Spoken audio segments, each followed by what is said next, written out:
I'm Lee. I have a degree in architecture, about 10 years experience in the construction field, and today we're installing a designer countertop.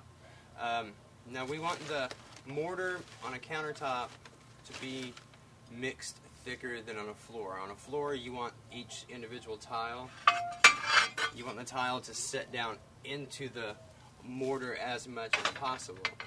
On a countertop you want it to stay in place. You can push it down into the mortar, but you want it to stay in place and you don't want them to shift because we have so many small cuts.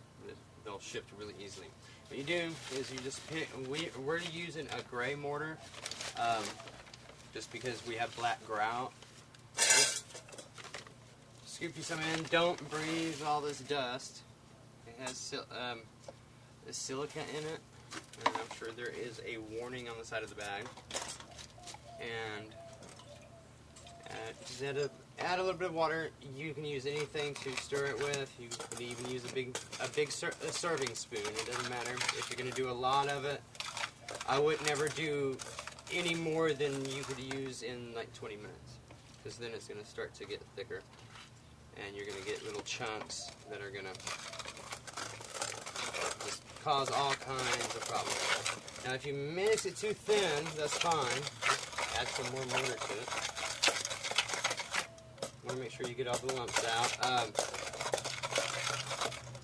They do sell an attachment for your drill that will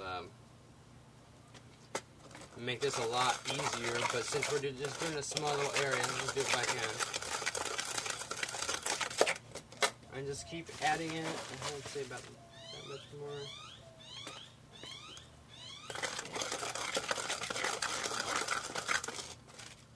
And you just want it about that thick to where it'll hold to your stirring apparatus and it won't just fall off. That way it will hold up the tile. And each one does not have to be exactly the same, but try to get it close to the same so that the tiles won't slide. And that's how you would mix the mortar for your designer countertop.